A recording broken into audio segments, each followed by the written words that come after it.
Hello, I'm Steven here with JustMyPicks.com, and I'm bringing you a special NFL breakdown of the free agency that we've just had. We've had a lot of winners and losers of free agency, but I'm going to be bringing you the top winners and the top loser in this case for free agency. We have a lot to get to in this NFL breakdown. First of all, I'm going to get to the loser. The sole loser in this NFL free agency period is the Baltimore Ravens.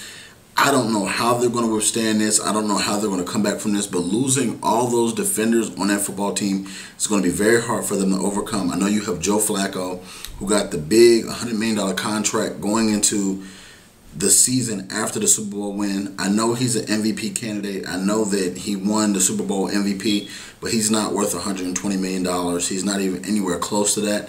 They chose to sign Joe Flacco, which was a quality move. But you do have to realize losing Ray Lewis to retirement, releasing Bernard Pollard, Bryant McKinnie going the tackle, Paul Cougar going to the Browns, Daniel Ellerbe to the Dolphins, Anquan Boldin being traded to the 49ers. Those are just some moves that you cannot make if you're the Baltimore Ravens. When they first made the move to trade Anquan Boldin, my first thought was, okay, these guys are trading Anquan so they can sign the younger guys and keep those guys.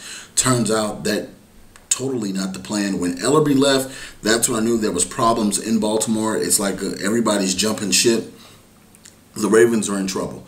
With Joe Flacco and Ray Rice and Pitta on that offense, it's an okay offense at best, but you have to realize Anquan Boldin made that offense what it was.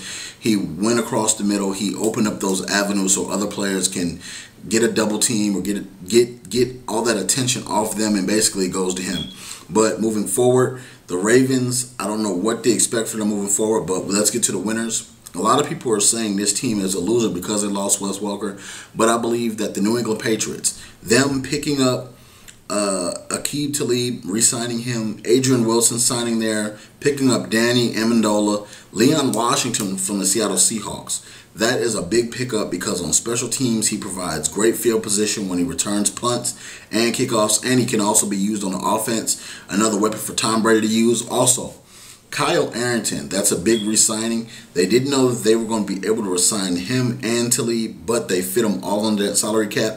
I think that Wilson brings a lot of heavy hitting. He brings a lot of respect on that Patriots defense. It's a solid signing, but I think with Wes Welker leaving and Danny Amendola coming in, I think that he can match, or if not get close to, what Wes Welker was for Tom Brady, and then plus he's younger, and they got him at a cheaper rate.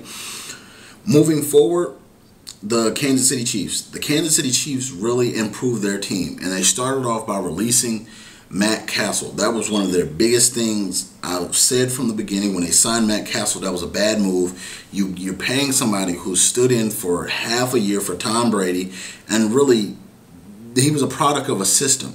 So he really hasn't done anything in Kansas City. It was good that they got rid of him.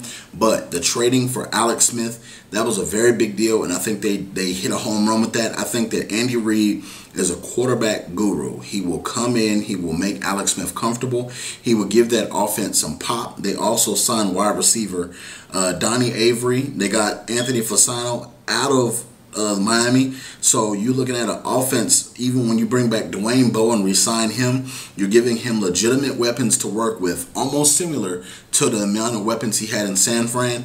So it's going to be an amazing year for the Chiefs. And also, looking on at offensive line, Brandon Albert being re-signed, they're probably going to move him from left tackle, right tackle to left tackle, or move him on the line to guard at some point. But they have a solid offensive line with the signings they have this offseason. And plus, their biggest move, I think, was Sean Smith on the defensive side of the ball. Also with Dante Robinson. Some key components going onto a very young defense to give them some leadership and give them some veteran play. They possibly could make the playoffs. I think that Denver doesn't have that stranglehold on this division like they did last year. I think they'll bounce back and have a pretty good year. But by #1 winner of the NFL free agency, even if they don't get Jake Long, they're still doing solid things. The Miami Dolphins. That's what it boils down to. When you can take Dustin Keller, a productive tight end, if he can play healthy for a season, they sign him to a 1-year deal. He's a solid tight end. He can get everything that Fasano did plus more, plus he's younger. You also look at Mike Wallace, a speed to burn. Devon Best and Brian Hartline being signed there. I know Hartline got the big deal he wanted in the offseason. You're looking at a solid wide receiving core for Ryan Tannehill. He will be a solid and productive quarterback. He just needed one of those speed breakers that can break a defense's back over the top, and he got just that. You also look at them signing Brandon Gibson from the Rams. That gives them four, counted four, Wallace, Best, Hartline, and Gibson, four solid receivers that really can pack a punch on their offense. They can do a lot of five wide receiver sets now, or you can go one back with the four wide receivers. It's going to be solid down there in Miami. Also, the re-signing of Chris Clemens, that was big for that team. That defense is solid. They also signed Danielle Ellerbe, who is going to be a productive linebacker at that position. They got rid of Carlos Dansby, which was a great move. Ellerbe is going to be a hybrid linebacker who brings a lot of pressure and a lot of poise to that defense. And I think that the Miami Dolphins have caught up to the New England Patriots in a lot of ways. I think that now that defense is going to carry this team also with that offense. And I think Tannehill will have a solid second year as quarterback for the Miami Dolphins. This has been a JustMyPicks.com breakdown for the NFL week review of free agency. You can check me out at JustMyPicks.com. You can also follow me on Twitter at JustMyPicksTV. You can also check me out on Facebook at JustMyPicks. You can also check out my YouTube right here, YouTube /JustMyPicksTV. Thank you very much for subscribing, and please comment.